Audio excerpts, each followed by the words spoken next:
Hello viewers, our today's video is about data and its processing. आज हम देखेंगे कि डेटा क्या होता है और डेटा की प्रोसेसिंग क्या होती है। डेटा हमारे पास मशीन लर्निंग के कोर्स में हम डेटा को देखेंगे कि डेटा क्यों ज़रूरी होता है और किन किन जगह पर डेटा का इस्तेमाल होता है। डेटा बेसिकली हमारे पास अगर फंडामेंटल डेफिनेशन देखी जाए डेटा की तो अनप्रोसेस्ड इंफॉर्मेशन को डेटा कहा जाता है।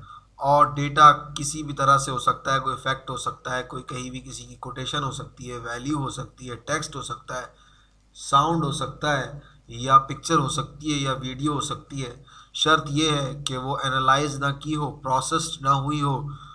और डेटा कहाँ कहाँ ज़रूरी है? डेटा साइंस के लिए डेटा बहुत ज़रूरी है, मशीन लर्निंग में डेटा बहुत काम आता है, आर्टिफिशियल इंटेलिजेंस में।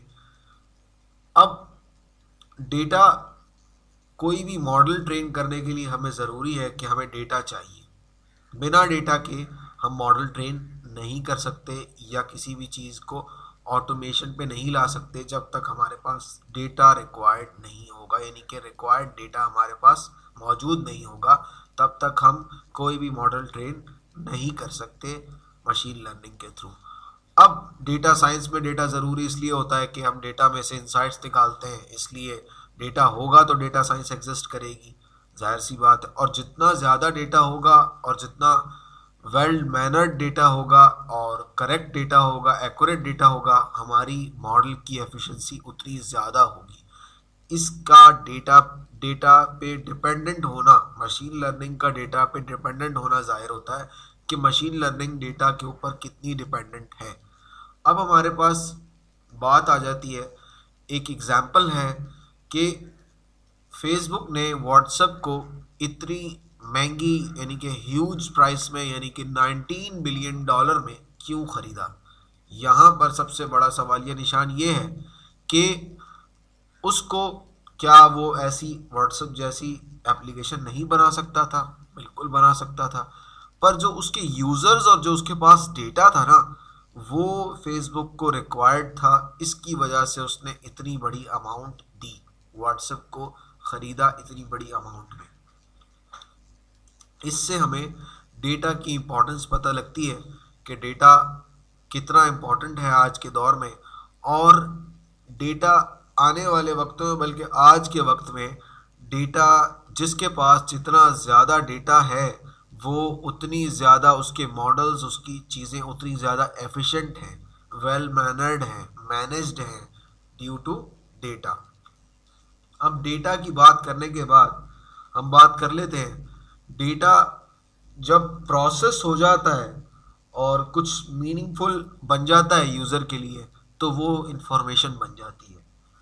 और अगर नॉलेज की बात की जाए तो combination of information, experiences, learnings, insights, reports, इन सब को कॉम्बिनेशन जो है वो नॉलेज कहलाता है।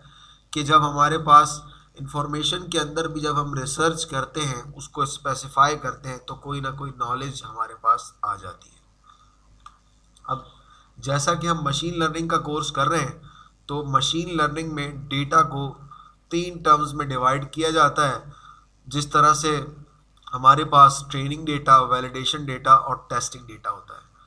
अब ट्रेनिंग डेटा हमारे पास क्या होता है? ट्रेनिंग डेटा के अंदर हम इनपुट और आउटपुट दोनों देते हैं अपने मॉडल को सुपरवाइज लर्निंग में, या तो अनसुपरवाइज लर्निंग की बात की जाए तो अनलेबल्ड डेटा हम प्रोवाइड करते हैं मॉडल को ट्रेन करने के लिए, पर ट्रेनिंग डेटा तो रिक्वायर्ड होता ही है।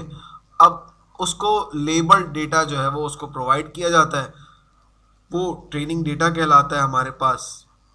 अब वैलिडेशन डेटा की बात की जाए तो वैलिडेशन डेटा हमारे पास वही ट्रेनिंग डेटा में से कुछ डेटा हम निकालते हैं और उसको लेबलाइज करते हैं और चेक करते हैं कि हमारा मॉडल कितना फिट है, ट्रेनिंग के बाद कितनी इम्प्रूवमेंट आई है। वो हम पैरामीटर सेट करते हैं कि हमारा मॉडल ताकि ओवर फिट या अंडर फिट ना हो। अब मैं बात करता हूँ ओवर फिट और अंडर फिट की। ओवर फिट और अंडर फिट हमारे पास ये होता है कि कोई भी चीज़ हमारे पास ओवर फिट तब होती है जब जो है वो मॉडल जो है वो हद से ज़्यादा ट्रेन हो जाए। मतलब कि अगर मैं किसी मॉडल को ट्रेन करवा रहा हूँ कि वो शर्ट की पिक्चर्स को रिकग्नाइज करे, कौन कौन सी चीज़ें शर्ट है और कौन सी चीज़ें टी शर्ट है, तो अगर मैं एक जो है वो मॉडल को ओवरफिट हो जाएगा हमारा मॉडल, तो इसका मतलब ये है कि वो एक ही शर्ट को रिकग्नाइज करेगा, बाकी या तो अपने डेटा सेट वाली ही शर्ट्स को रिकग्नाइज करेगा, नई किसी शर्ट को रिकग्नाइज नहीं कर पाएगा, प्रिडिक्ट नहीं कर पाएगा। तो वो जो प्रिडिक्शन लेवल है उसको हम ओवरफिट और अंडरफिट होने से बचाते हैं। अंडरफिट का मतलब ये है कि वो कुछ भी रिकग्नाइज ना करे, तो ये अंडरफिट कहलाएगा मॉडल। टेस्टिंग डेटा हमारे पास क्या होता है?